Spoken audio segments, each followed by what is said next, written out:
আসসালামু আলাইকুম। আজ আমি রান্না করব গরুর মাংসের তেহারি। এই রান্নাটি করতে আমি যে যে উপকরণ ব্যবহার করেছি তা একে একে আপনাদের সাথে শেয়ার করব। তো চলুন শুরু করা যাক আজকের রান্নাটি।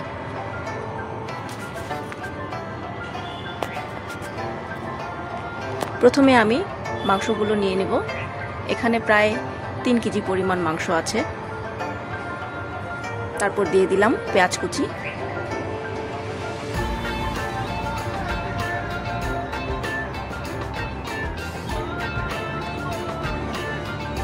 দিয়ে দিলাম আদা রসুন বাটা প্রায় 4 টেবিল চামচ। এরপর দিয়ে দিলাম তেজপাতা, এলাচি, লং, কালো গোলমরিচ, দারচিনি সবগুলো দিয়ে দিলাম। এরপর দিয়ে দিলাম শুকনা মরিচ গুঁড়া 2 চামচের মতো। তারপর দিয়ে দিলাম স্বাদ মতো লবণ।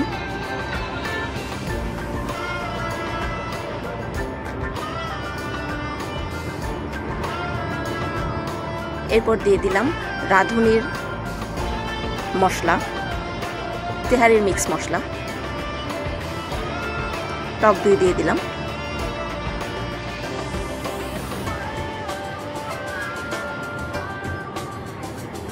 তারপর দিয়ে দিলাম তেল। আপনারা এখানে সরিষার তেলও ব্যবহার করতে পারেন, আমি সয়াবিন তেল ব্যবহার করেছি। এরপর মাংসটিকে ভালো করে মেখে নিতে হবে যেন মাংসের ভেতরে মশলাগুলো ভালো করে মিশে যায়।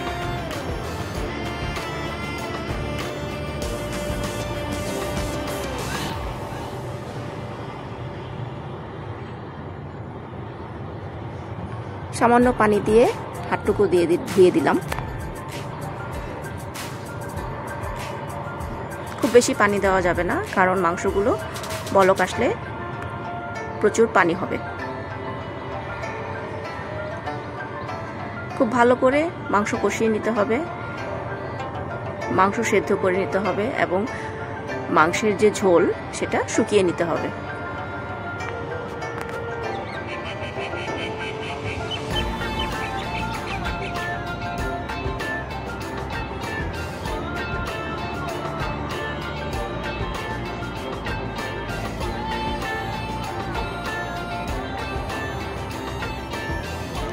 এরপর দিয়ে দিলাম কাঠবাদাম বাটা। আপনারা এখানে চাইলে অন্যান্য বাদামও ইউজ করতে পারেন, কোনো অসুবিধা নেই।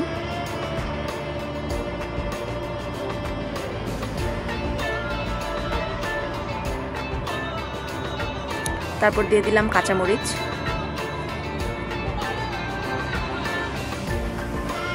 বিরিয়ানিটা আসলে একটু ঝাল ঝাল না হলে খেতে মজা লাগে না, তাই আমি একটু বেশি ঝাল দিয়ে রান্না করি।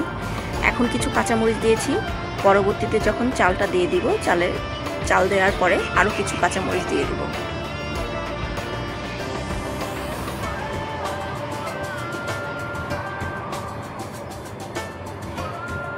এরপর তেহারিতে আমি কিছু আলু দিব, তাই আলুগুলো এখন ভেজে নিচ্ছি।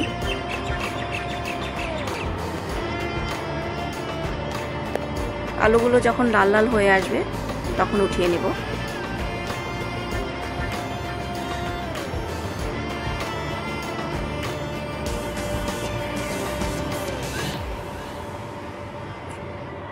হয়ে এসেছে, এখন আলুগুলো তুলে নিব।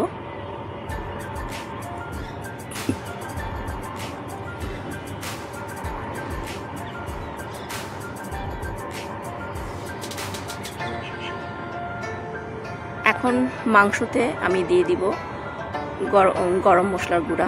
এটা আমি বাড়িতেই তৈরি করেছি এই গরম মশলাটা। কোনো এক সময় এই গরম মশলার উপকরণগুলো আমি আপনাদের সাথে শেয়ার করব।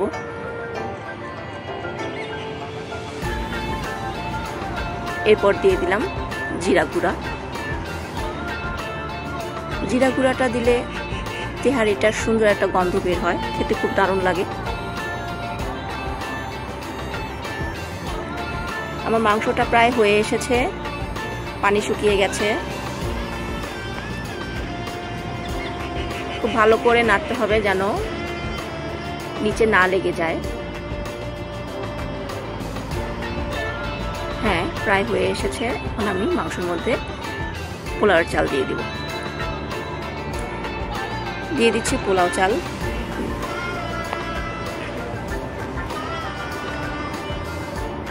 এখানে প্রায় 1.25 কেজি পরিমাণ চাল আছে, তো প্রায় 3 কেজি মাংসের সাথে আমি 1.25 কেজি চাল দিয়েছি।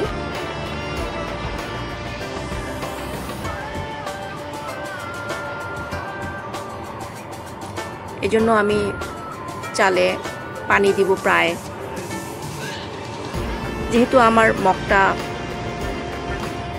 1/2 লিটার 500 ml, সো আমি এখানে প্রায় 5 মগ পানি দেব।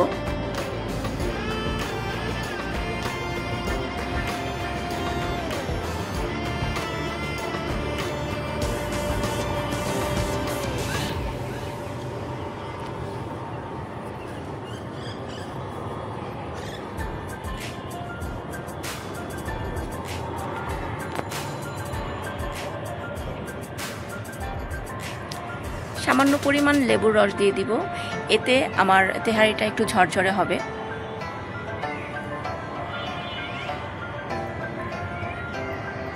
এটা একটা সিক্রেট টিপস আপনাদের সাথে শেয়ার করলাম। এখন দিয়ে দিব সামান্য পরিমাণ গাজর কুচি। গাজর কুচিটা দেওয়ার কারণ হচ্ছে যে পোলাওটা যেন একটু দেখতে ভালো লাগে। দিয়ে দিলাম মটরশুঁটি। তেহারির মধ্যে মটরশুঁটি দিলে খেতে খুব ভালো লাগে, তাই আমি চেষ্টা করি মটরশুঁটি দেওয়ার জন্য। এখন দিয়ে দিলাম ভাজা আলুগুলো।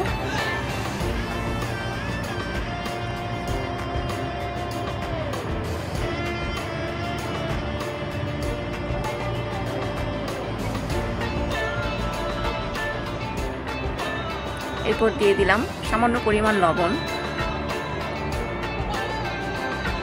যেহেতু চাল দিয়েছি তাই লবণের স্বাদটা বাড়ানোর জন্য আর একটু লবণ দিয়ে দিলাম।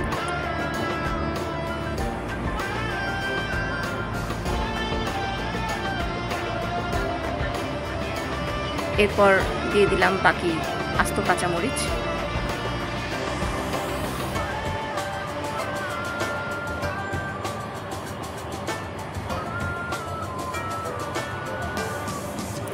যেহেতু বলক হয়ে উঠে এসেছে, তাই আমাকে তেহারিটা ভালো করে বারবার নেড়ে দিতে হবে যেন নিচে না লেগে যায়।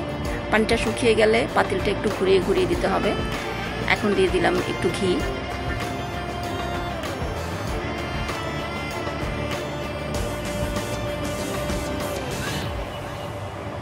বারে বারে নেড়ে দিতে হবে।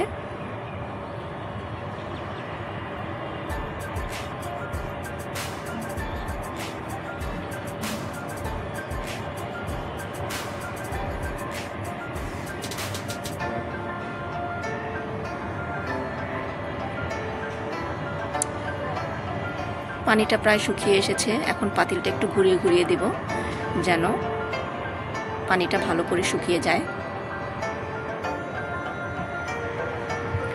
এখন একটু উল্টিয়ে দিব।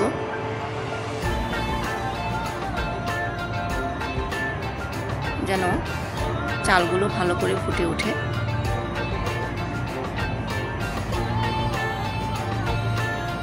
চালগুলো উল্টিয়ে আবার এটাকে ভাপে রেখে দিব।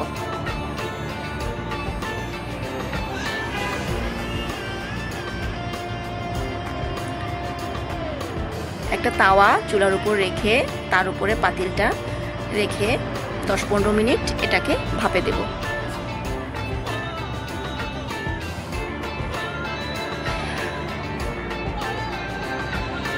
এখন আবার একটু উল্টিয়ে দিব। আমার তেহারিটা প্রায় হয়ে এসেছে।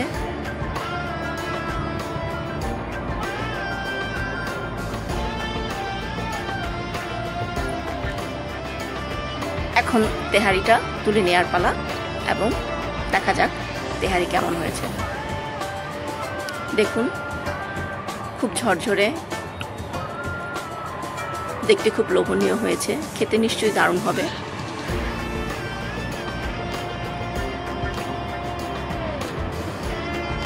ধন্যবাদ।